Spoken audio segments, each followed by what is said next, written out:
నైరుతి రుతుపవనాల రాకతో రాష్ట్రంలో ఖరీఫ్ సాగు సన్నద్ధతపై వ్యవసాయ శాఖ దృష్టి సారించింది. విత్తనాలు, యూరియా పంపిణీ ఏర్పాట్లలో అధికారులు నిమగ్నమయ్యారు. జూన్ 2 నుంచి యూనివర్సిటీ విత్తనాలు ప్రతి గ్రామంలో 3కి ఉచితంగా ఇవ్వాలని ఇప్పటికే నిర్ణయించారు.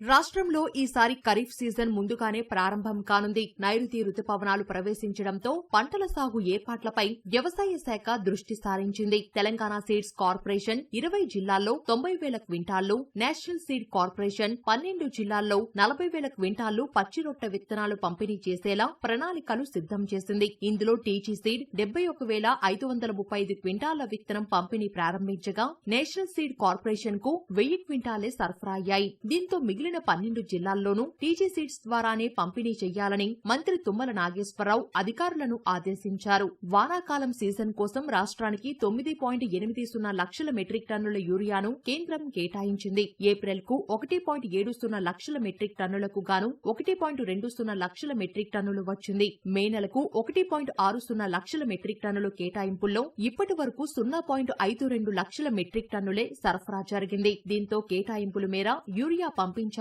కేంద్రానికి రాష్ట్ర ప్రభుత్వం లేఖ రాసింది. గత ఏడాది మాదిరిగానే ఈసారి కూడా 4 నుంచి 5 లక్షల టన్నుల మేర యూరియా ముందస్తుగా నిల్వ చేసి సరఫరా చేయనుంది. 40 లక్షల పత్తి విత్తన ప్యాకెట్లను జిల్లాల వారీగా వ్యవసాయ శాఖ సిద్దం చేసింది. తొలకరి వర్షాలు కురవగానే విత్తనాలు వేసుకోవద్దని, 2 వారాల పాటు వానలు కురిసిన తర్వాతే ముందుకెళ్లాలని వ్యవసాయ రంగ నిపుణులు సూచిస్తున్నారు. పంటల వైవిధ్యంపైన దృష్టి సారించాలని కోరుతున్నారు. వర్షాలకి ఇప్పుడే విత్తనాలు నాటుకుపోవడం అనేది చాలా ఉత్తమము. దయచేసి ఒక రైతుగా నేను చెప్తున్నది ఏంటంటే, ఈ వర్షాలు ఒక 10 నుంచి 15 రోజుల పాటు వర్షాలు పడిన తర్వాత జూన్ మొదటి వారంలో కనుక విత్తనాలు నాటుకున్నట్టయితే మనకి కొద్దిగా గొప్ప మనకి పంట నష్టపోకుండా ఉంటాము. అలాగే ఆర్థికంగా కూడా నష్టం జరగకుండా ఉంటుంది.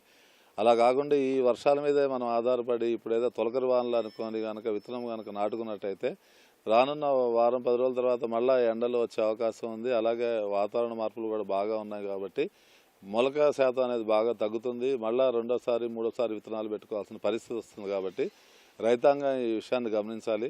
తర్వాత ఈ వాతావరణ మార్పులు అనేది వ్యవసాయ రంగంలో చాలా పెను మార్పులు సంభవిస్తున్నాయి. కాబట్టి రైతులు కూడా దానికి తగ్గ ఆలోచన విధానాన్ని అనుగుణంగా, వాతావరణానికి అనుగుణంగా ఎప్పుడు ఏం చేయాలి అనేది కూడా చూసుకోవాల్సిన బాధ్యత రైతాంగం మీదే ఉందని చెప్పి నేను ఒక రైతుగా తోటి రైతులకు చెప్తున్నాను.